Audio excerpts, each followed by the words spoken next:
أعوذ بالله من الشيطان الرجيم. بسم الله الرحمن الرحيم.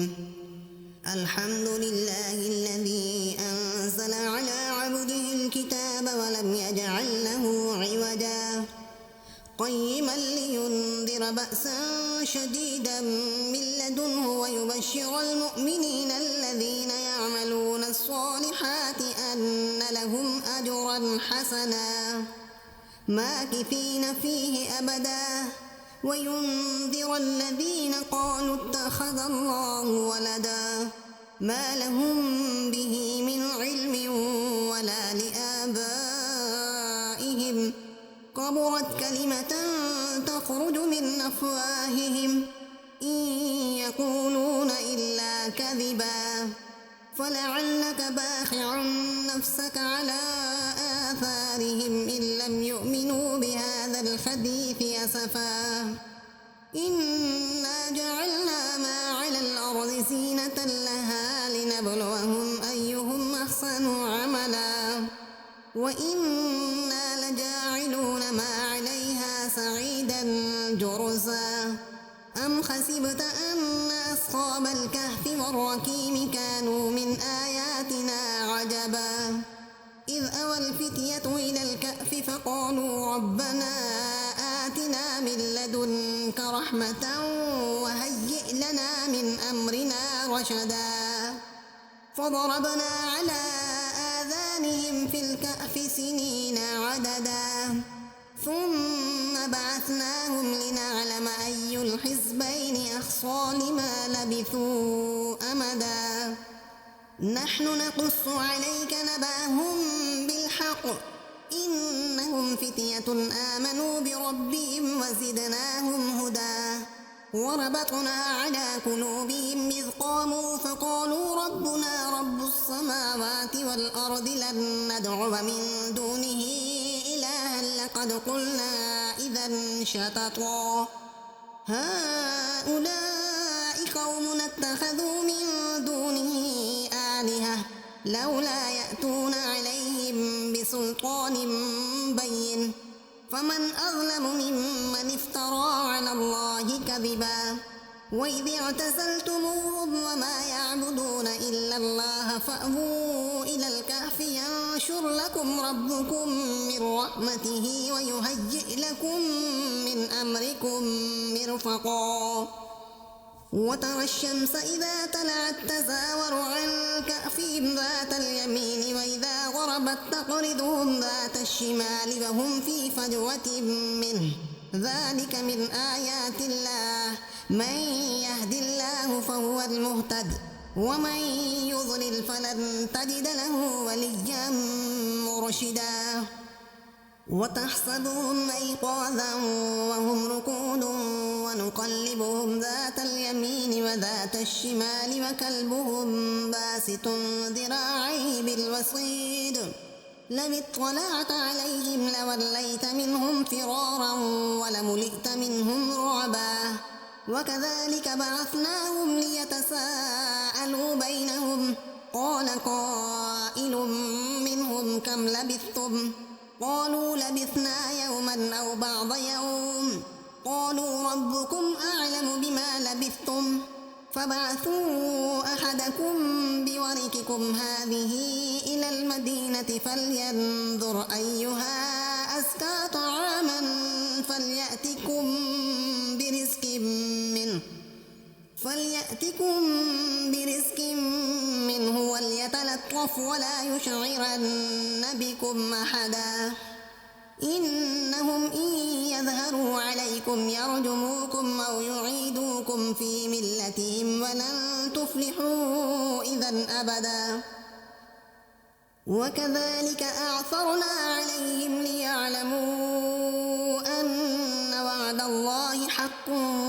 وأن الساعة لا ريب فيها إذ يتنازعون بينهم أمرهم فقالوا بنوا عليهم بنيانا ربهم أعلم بهم قال الذين غلبوا على أمرهم لنتخذن عليهم مسجدا سيقولون ثلاثة رابعهم كلبهم ويقولون خمسة سادسهم كلبهم رجما بالغيب ويقولون سبعة وثامنهم كلبهم قل ربي أعلم بعدتهم ما يعلمهم إلا قليل فلا تمار فيهم إلا مراء ظاهرا ولا تستفت فيهم منهم أحدا ولا تقولن لشيء إني فاعل ذلك غدا إلا أن يشاء الله واذكر ربك إذا نسيت وقل عسى أن يهديني ربي لأقرب من هذا رشدا ولبثوا في كهفهم 300 سنين وازدادوا 9 قل الله أعلم بما لبثوا له غيب السماوات والأرض أبصر به وأسمع ما لهم من دونه من ولي ولا يشرك في حكمه أحدا واتل ما أوحي إليك من كتاب ربك لا مبدل لكلماته ولن تجد من دونه ملتحدا واصبر نفسك مع الذين يدعون ربهم بالغداة والعشي يريدون وجهه ولا تعد عيناك عنهم تريد زينة الحياة الدنيا ولا تطع من أغفلنا قلبه عن ذكرنا واتبع هواه وكان أمره فرطا وقل الحق من ربكم فمن شاء فليؤمن ومن شاء فليكفر إنا أعتدنا للظالمين نارا نحاط بهم سرادقها وإن يستغيثوا يغاثوا بماء كالمهل يشفي الوجوه بئس الشراب وساءت مرتفقا إن الذين آمنوا وعملوا الصالحات إنا لا نضيع أجر من أحسن عملا أولئك لهم جنات عدن تجري من تحتهم الأنهار يحلون فيها من أساور من ذهب ويلبسون ثيابا خضرا من سندس واستبرق متكئين فيها على الأرائك نعم الثواب وحسنت مرتفقا واضرب لهم مثل الرجلين جعلنا لأحدهما جنتين من أعناب وخففناهما بنخل وجعلنا بينهما زرعا كلتا الجنتين آتت أكلها ولم تظلم منه شيئا وفجرنا خلالهما نهرا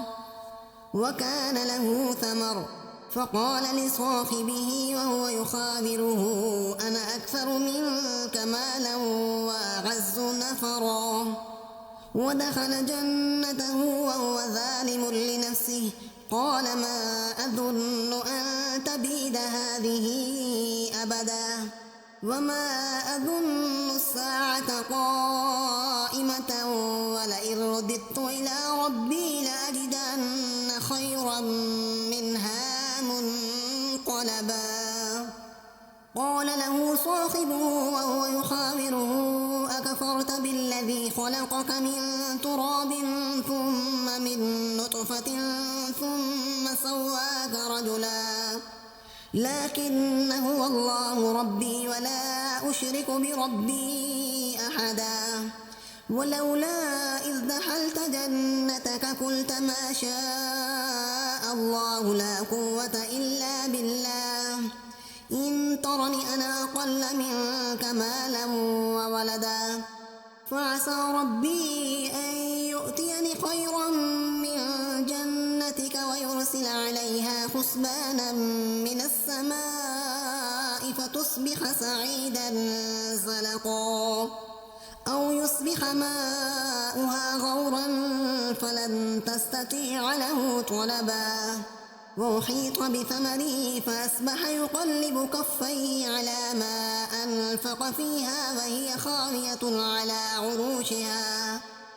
على عروشها ويقول يا ليتني لم أشرك بربي أحدا ولم تكن له فئة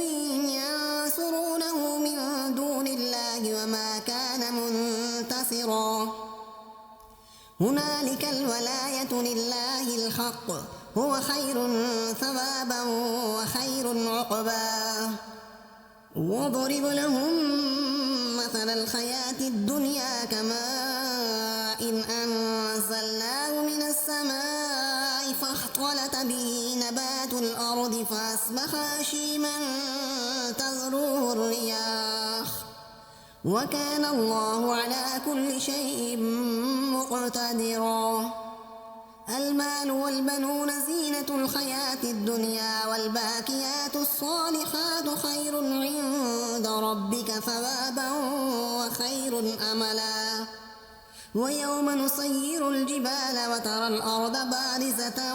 وحشرناهم فلم نغادر منهم أحدا وعرضوا على ربك صفا لقد جئتمونا كما خلقناكم أول مرة بل زعمتم أن لن نجعل لكم موعدا ووضع الكتاب فترى المجرمين مشفقين مما فيه ويقولون يا ويلتنا ما لهذا الكتاب لا يغادر صغيرة ولا كبيرة إلا أحصاها ووجدوا ما عملوا حاضرا ولا يظلم ربك أحدا وإذ قلنا للملائكة اسجدوا لآدم فسجدوا إلا إبليس كان من الجن ففسق عن أمر ربه أفتتخذونه وذريته أولياء من دوني وهم لكم عدو بئس للظالمين بدلا ما أشهدتهم خلق السماوات والأرض ولا خلق أنفسهم وما كنت متخذ المضلين عضدا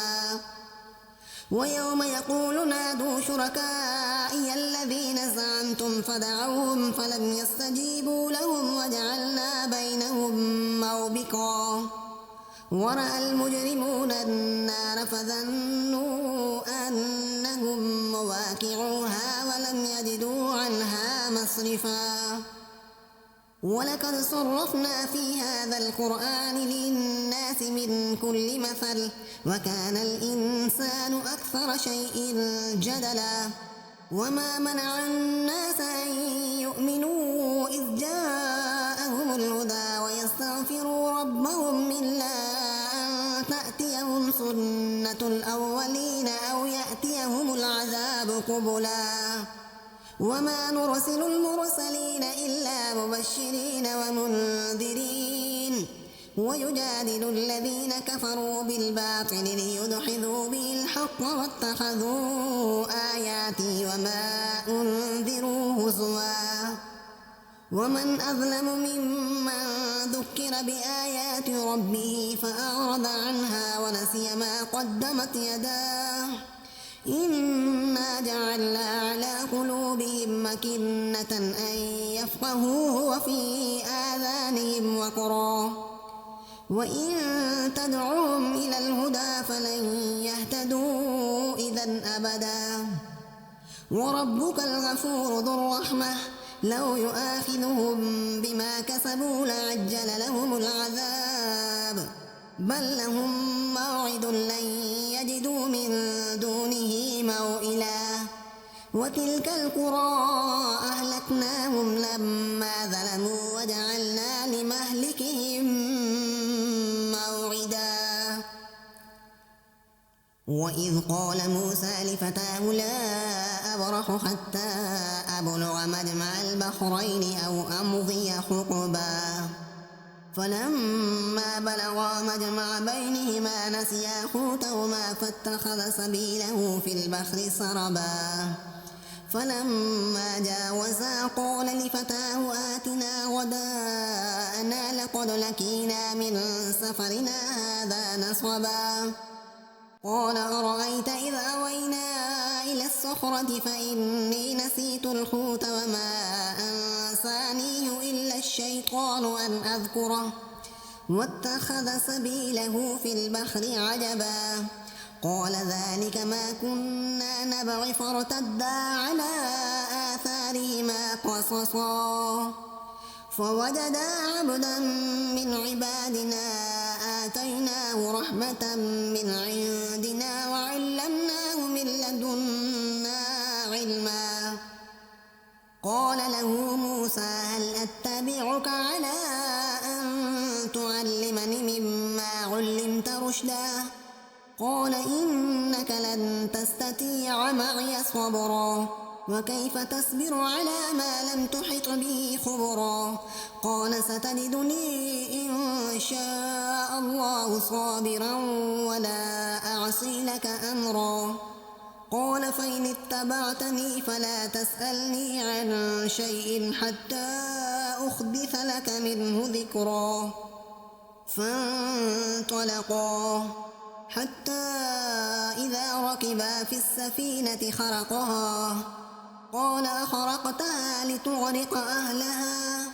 لقد جئت شيئا إمرا قال لم قل إنك لن تستطيع معي صبرا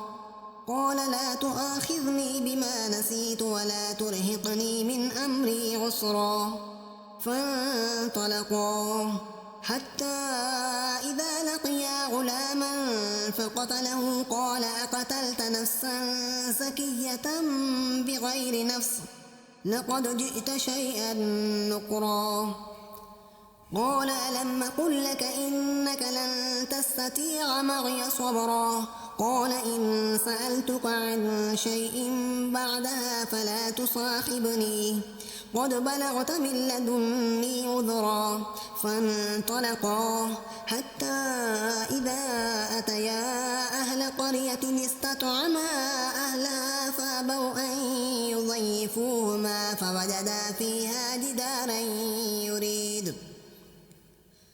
فوجدا فيها جدارا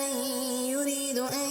ينقض فأقامه قال لو شئت لاتخذت عليه أجرا قال هذا فراق بيني وبينك سأنبئك بتأويل ما لم تستطع عليه صبرا أما السفينة فكانت لمساكين يعملون في البحر فأردت أن أعيبها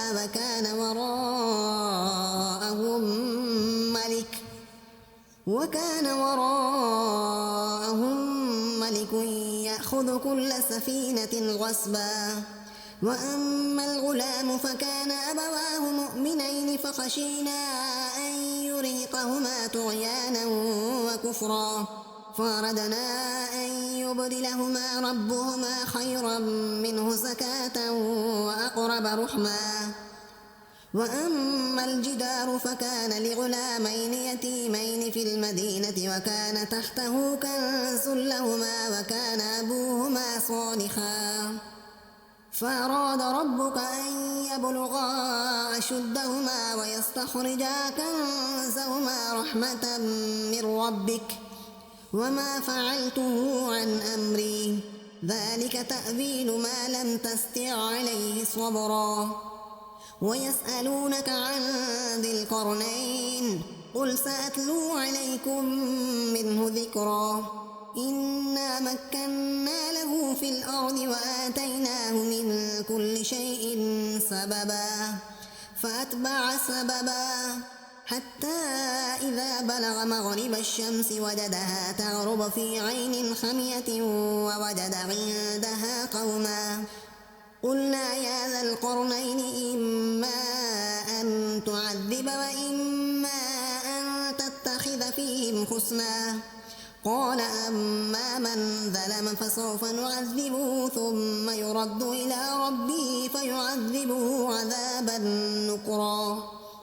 وأما من آمن وعمل صالحا فله جزاء الحسنى